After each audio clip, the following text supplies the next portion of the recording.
mass organized effort to slander my name behind the scenes. You know, I did one album with Mace. One album. How much money do you think I owe this guy? In this storm that we like to call the music industry, we see new coming up every day. We got kings and queens being exposed left and right.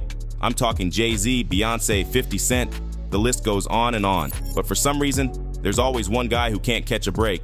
Mr. Puff Daddy himself, aka Sean Diddy Combs, has been hit with lawsuits of abuse, sex trafficking, gay sex rings, hell, he even pulling holy people into his shit. You name it, and Diddy probably done it. That man can't keep his name out of the headlines no matter how much money he's paying out to keep shit on the down low.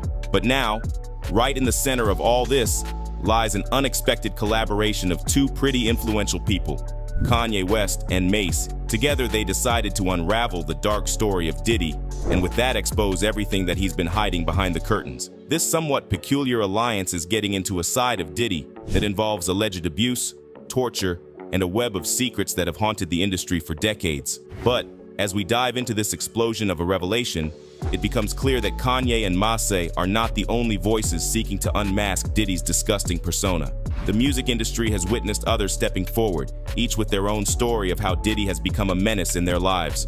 From Farnsworth Bentley, who was once Diddy's trusted assistant, and B Sur, to Cassie, Mace, Kim Porter, and Kanye, you definitely don't want to miss out on this one. Sean Combs is one of the most shady men in the industry, and it isn't just recent allegations that make us feel that way.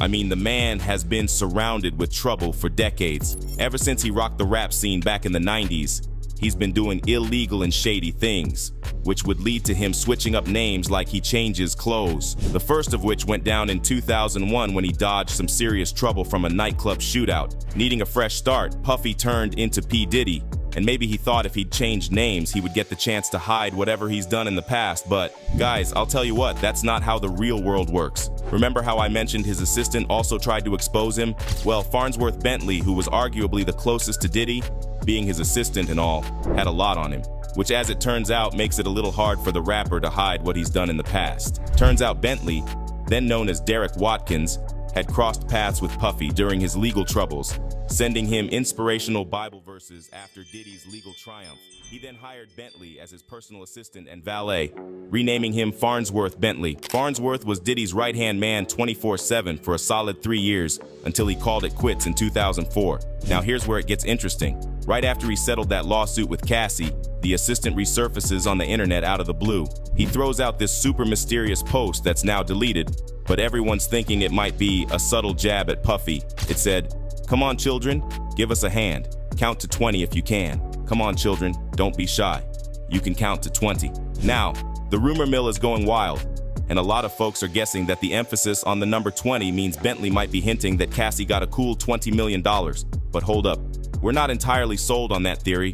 Our take, Farnsworth might be sending a message to send him 20 mil if he wants his assistant to stay hush about his past, or he could be teasing about 20 more bombshells waiting to spill out of the rapper's closet. Who knows? Bentley seems to have had some issues with his boss, and he didn't shy away from talking about it. In a podcast a while back, he spilled that he wasn't getting paid well at first, making more at his previous restaurant gig than with the rapper.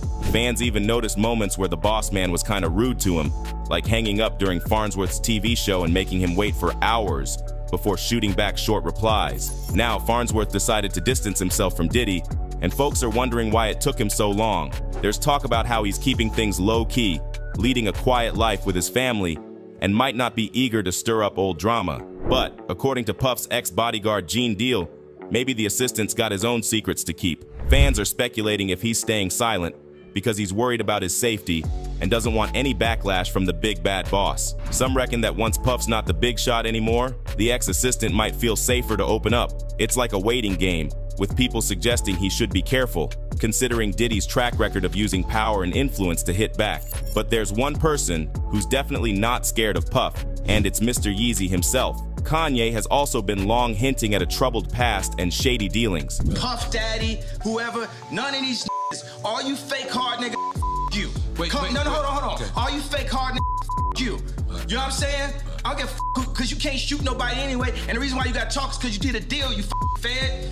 You know what I'm saying? That's why you gotta come at me, because part of the deal, for you to be able to do all that, and get out of jail is that you promise that you're gonna go pull my coat car. So y'all shut the up about me. Now let me say it calm. You shut the up about Michael. Right. I'm Michael now. Right, Every Michael you can think of, but mostly Godfather Michael now. Shortly after that, he followed up with a tweet mentioning how Puff cannot be trusted. But why the word Fed? Well, it turns out Puff's dad was mixed in with the feds. In 2014, the rapper donned the graduation gown at Howard University, sharing a touching story about his father being a significant inspiration. Despite losing his father at the age of 3, with his mother telling him it was a car accident, Diddy later discovers that his father was actually killed in a drug deal gone wrong. His dad made a mistake by getting caught in a sting during a deal. He ended up providing a taped confession and a written statement, revealing names to the police. The twist is that the same Cope, who had Combs' father make the statement, later snitched on him to his New York friends, claiming it was because he had a wedding to attend. Puffy's father, having snitched on his bosses, was subsequently taken out. Feds might be done with him, leaving him on his own. If that's true, the empire he worked so hard to build could be on the brink of a major fall. And Ye wasn't the only guy. There were more men who had a lot to say. Back in the early 90s, when Diddy started dating B Sur's ex, Kim Porter, it sparked a whole pool of drama and mysteries between the two. The history runs deep, and things got even more intense when Kim tragically passed away. B Sur hinted at foul play and questioned if it was murder. Before her passing, Kim spilled a ton of tea to B Sur about her past with Diddy. She specifically also got into the book that she was about to release about her life with Diddy, just before she passed away. But we all know B has got to be cautious when spilling the beans. One wrong move, and it could mess things up for his and Kim's son, Quincy, who was officially adopted by Diddy when he was 3 years old. It makes sense that he's even more scared for Quincy because he thinks Kim was murdered, but he's been relentless in trying to spill the tea on how he sees Diddy. It all started with this Instagram post he threw out there, which, by the way, is now deleted. It went something like this. The morning of the Soul Train Awards pre-production, B. Around the world, I just found this footage from the morning I learned of Kim Porter's murder and how it ripped the soul from my physical body. I was on my way to film the pre-show packages for the BET Awards with Tisha Campbell-Martin and Tichina Arnold when I received a call from PR icon Queenie Donaldson asking me if I was okay and did I hear the news? I had no clue. I do know very clearly that Kim didn't just check out all of a sudden over pneumonia. That's some bullshit. Now, this is where it gets tricky. B Sur isn't too thrilled about all the made-up stories swirling around him. After dropping a cryptic message that had everyone thinking it was about the whole Combs and Cassie drama, the 55-year-old singer hit up his Instagram story over the weekend to call out the shady moves of someone many thought was Diddy. I do agree. My expectations about you were driven strictly from my optimistic view of you, hoping your grimy ways would dissipate with age, or the current state of affairs that will eventually expose that you were on the payroll and secretly part of the shenanigans. Undo the puzzle. And that's when the media caught wind of it and started connecting the dots to Cassie's recent allegations against Diddy. Plus, it wouldn't be too far-fetched because shadier stuff has happened in the past. When Diddy's former partner and mother of his children, Kim Porter, tragically passed away at the age of 47 in November 2018 at her California residence, the official cause of death, according to the LA County Medical Examiner, was pneumonia. However, some, including Kamor Lee Simmons, thought this was suspicious. They raised concerns, especially since Kim was reportedly working on a tell-all book about Diddy. Adding to the intrigue, Kim's passing occurred in her 40s, similar to her acquaintance Erica Kennedy, who also passed away after revealing details about Combs. The plot gets worse with the deaths of Kim and Erica following the apparent suicide of music executive Shakir Stewart, who was Kim's ex. Rumors suggest he was blackmailed by an unknown person, threatening to release compromising material if he didn't comply. The circumstances surrounding these events are undeniably sketchy, as discussed by Jaguar Wright, noting the deaths of figures like Heavy D and Andre Harrell, who were associated with Uptown Records. Wright points out that they were all working on tell-all projects before their demise. Kim is dead. Heavy D is dead. Andre Harrell is dead. The only two left are Puffy and Al almost died. Isn't that interesting? You want to know what they all had in common, though? They were all writing tell-all books. Adding to the conspiracy theories, Kamora Lee Simmons' house recently caught fire, sparking speculation that Diddy might be involved in some form of attack against her as well. The intensity escalated further after a near-death incident on December 2nd, when Kimora revealed that her LA home had caught fire.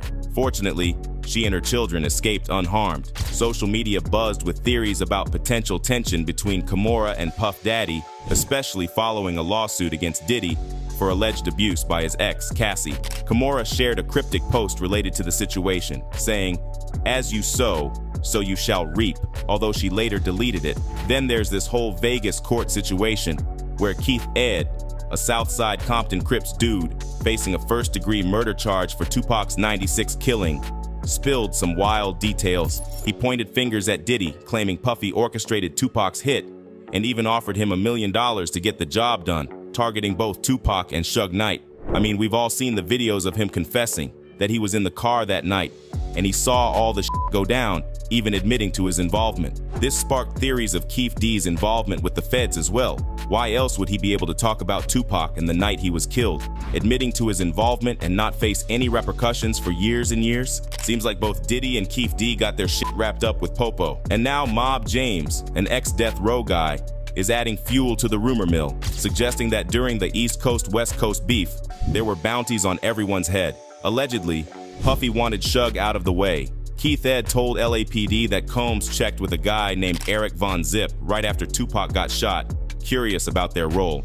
But here's the twist. Keith Ed spilled the beans to the LAPD, but due to some legal deal, it can't be used for prosecution. In a recording, Keith Ed claims Diddy was happy when he found out their crew was behind Tupac's shooting. Another clip suggests Puff paid the hit fee to Zip, who allegedly pocketed the cash. Now, in Keith Ed's book, he spins a story about Diddy ordering the hit during a New York hangout over pastrami sandwiches and pink champagne. According to Keith Ed, Puff was sweating bullets, saying he had problems with both Suge and Pac, especially after the diss track hit him up. Now, after all of that, it doesn't come as a surprise that Mase and Kanye have paired up, because Mason has been trying for quite a while to put Diddy in his place.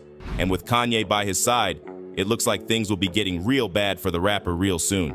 In case you missed it, there's some wild stuff happening in the music scene. In November, singer Cassie dropped a lawsuit bomb on her ex, hip-hop big shot Sean Diddy Combs. She's accusing Combs of not being the nicest guy during their 10-year romance, and has put forward claims of sexual and physical abuse. And guess what? Combs been trying to rebrand as Brother Love since 2017, so this legal drama really threw him into the spotlight. It even brought out more allegations from 2 other women. The whole industry is talking about it, and now Diddy's old pal turned enemy, Mase, has something to say. He recently hinted at the issues, kind of bringing up his supposed involvement in Tupac's matters.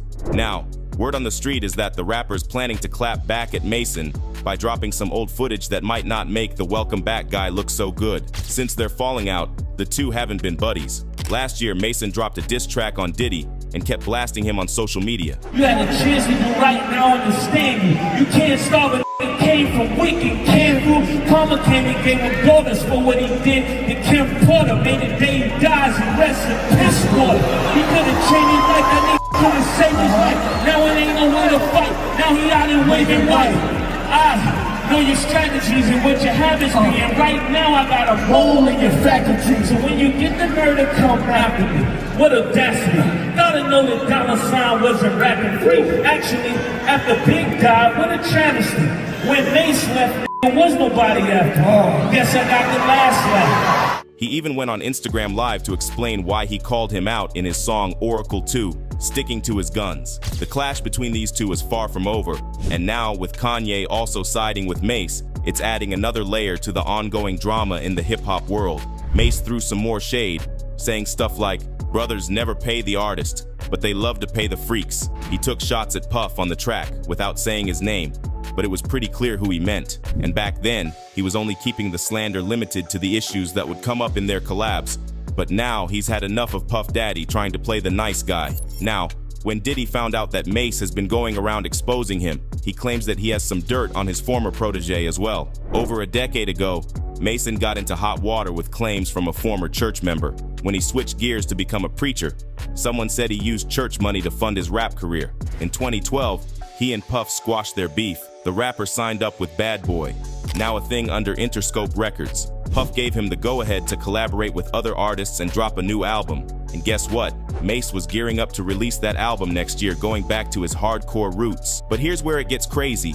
An Atlanta rapper known as Legacy the Jesus spilled the tea. He was part of Mace's church for 3 years and spills that Mason used the congregation's money to fund his rap albums. Legacy calls him a hypocrite, saying Mace preached one thing but did another, hitting strip clubs and then preaching faithfulness. Legacy tagged him as a false prophet, expecting better from his pastor. Now, with a past as shady as his, there are many people who might not pay any heed to his expose of Diddy, but when Kanye adds on to this drama, we get some credibility, because when has Kanye ever shied away from exposing someone? Anyway, fast forward to last year, and Diddy denies stealing from his artists, claiming Maze owes him $3 million.